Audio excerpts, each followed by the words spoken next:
At the beginning of the movie, a huge crowd of protesters gathers outside a government building, expressing their outrage towards Governor Sandro Correa, who has been caught in a scandal involving corruption and embezzlement of state funds. The scene is charged with tension as people hurl objects and stones at the building, while the governor, feeling scared, hides under a table until a masked man discovers him. In the next scene, members of the DEA force are seen preparing and arming themselves for action. They soon arrive at a spot where a man is leisurely sipping his coffee, and it turns out to be Governor Sandro. The officers quickly arrest him and take him to their headquarters for questioning. As Edu and Miguel escort Sandro to the interrogation room, their colleagues commend them for successfully capturing the corrupt governor. During the interrogation, the officers present Sandro with proof of his illegal activities, but he retaliates with threats, promising to take down anyone who tries to expose his corruption. In a last-ditch effort, he even tries to bribe the officers to avoid facing charges. Later, while the governor enjoys a lavish lunch, his lawyer arrives to talk about his connections within the prosecutor's office. He reassures Sandro that he will likely be released soon and may only have to deal with house arrest during the investigation. Meanwhile, at the DEA headquarters, the commander holds a quick meeting and reveals that the evidence against Governor Correa regarding the misuse of the health budget is insufficient.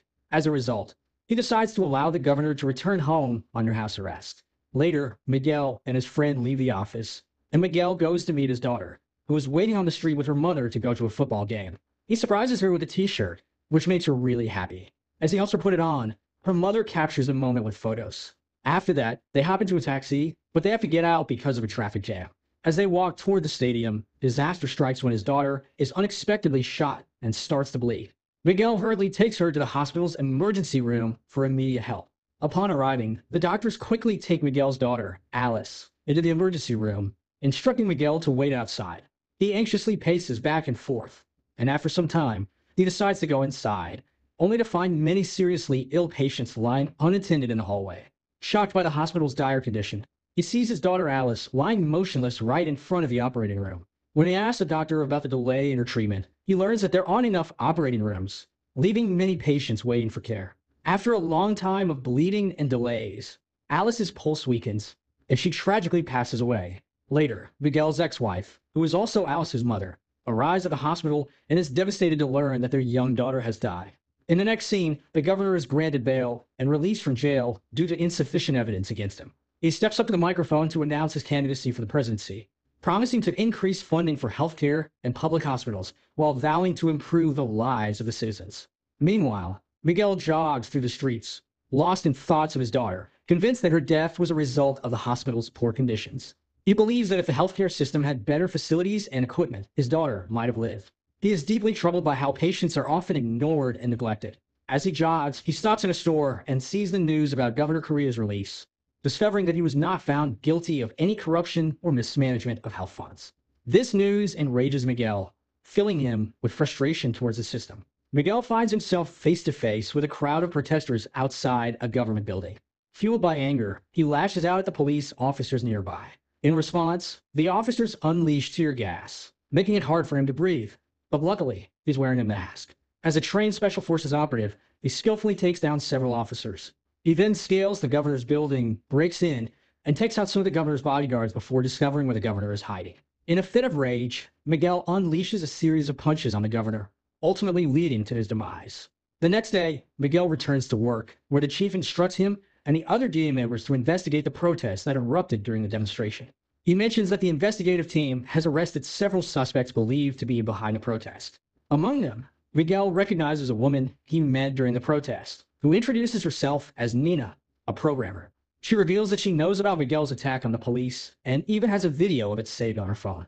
After checking her phone in the evidence room, Miguel finds her claims to be true. With no other choice, he reluctantly decides to let her go. Later that night, while reviewing the video and reflecting on the day's events in his apartment, Miguel tracks down Nina's address and finds her walking down the street. Nina then hands him Governor Correa's laptop and offers to help him investigate the misuse of medical funds and hospital supplies. Miguel realizes that Correa likely had accomplices in this scheme. Nina hacks into Correa's laptop, revealing crucial information about other people involved in the corruption and sharing profiles of the politicians entangled in the embezzlement plot. Miguel targets corrupt officials and politicians who have been stealing funds from the health department, methodically taking them out while wearing a mask to hide his identity. As news of these murders circulates, he approaches Nina at her job, asking her to investigate who is funding the corrupt officials' campaigns. Although Nina initially declines, Miguel entices her by offering to help lessen her mother's prison sentence. Conflicted, Nina visits her mother to discuss the significance of truth.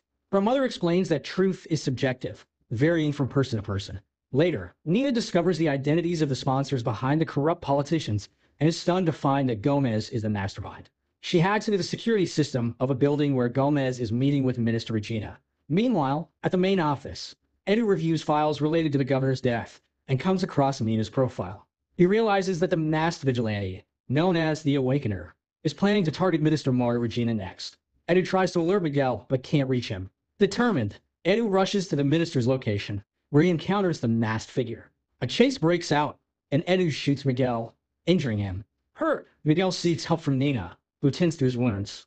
The next day, Miguel and Edu compare their findings, revealing that Minister Regina was colluding with Antero Gomez, the financier behind the corrupt officials' campaigns. Eager to investigate Regina further, they suggest an inquiry, but their boss dismisses their report and prohibits any further action.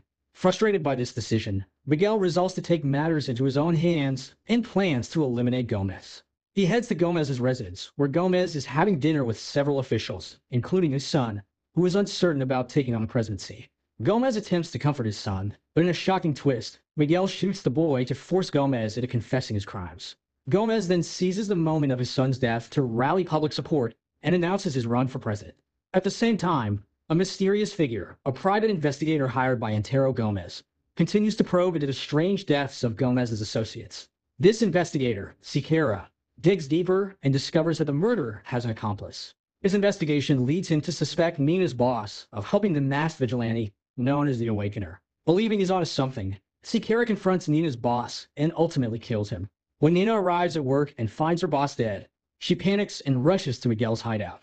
Unbeknownst to her, Siqueira and his men are following her and arrive at Miguel's location simultaneously. A fierce battle breaks out, and Miguel urges Nina to flee while he provides cover amidst the chaos. As the fight intensifies, Miguel puts on his mask and starts taking down the attackers one by one. In the midst of the turmoil, Siqueira captures Nina and takes her hostage. Trapped, he presents Miguel with a dark choice: Nina's life in exchange for the assassination of another presidential candidate, Julia Machado. With no other options, Miguel reluctantly agrees to Siqueira's demands. Eventually, the police arrive at Miguel's hideout. Edu and his crew realize this is where the Awakener has been hiding. Edu is shocked to learn that the Awakener is actually his best friend and co-worker, Miguel. With this revelation, Edu and his team rush to the presidential debate, knowing that Gomez is the next target. Meanwhile, Miguel is also heading to the debate, ready to carry out his plan to kill Julia. Just as he's about to execute his deadly mission, Edu intervenes to confront him. Edu and Miguel get into a fierce fight, with Edu pleading for Miguel to stop his violent actions, but Miguel is determined and keeps pushing forward with his deadly plans. Meanwhile, Nina, who is trapped by Siqueira, fights back bravely and manages to hurt him badly. Later, Miguel is arrested for the murders of corrupt officials. To try to change Miguel's mind, Edu brings in his ex-wife, who tells him that their daughter would be deeply ashamed of his vigilante behavior and wouldn't admire him anymore. While in his prison cell, Miguel learns that Antero Gomez has won the election. Deputy Diogo, one of Miguel's bosses, visits him with the intent to kill, but Miguel outsmarts him and ends up killing Diogo instead.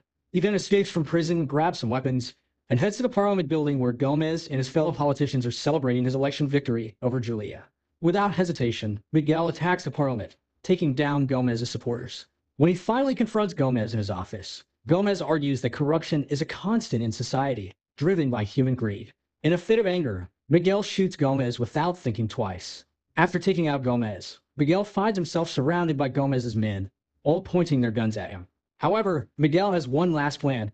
He rigged a bomb in his car. He sets it off, causing a huge explosion that destroys the building and seals his fate. The next day, when rescuers, police, and forensics arrive at the scene, they only find a mask of the Awakener, with Miguel's body missing. The film ends with the Awakener aiming from a rooftop, suggesting that his mission might not be over yet. Thanks for watching. Don't forget to like and subscribe for more exciting movie recaps.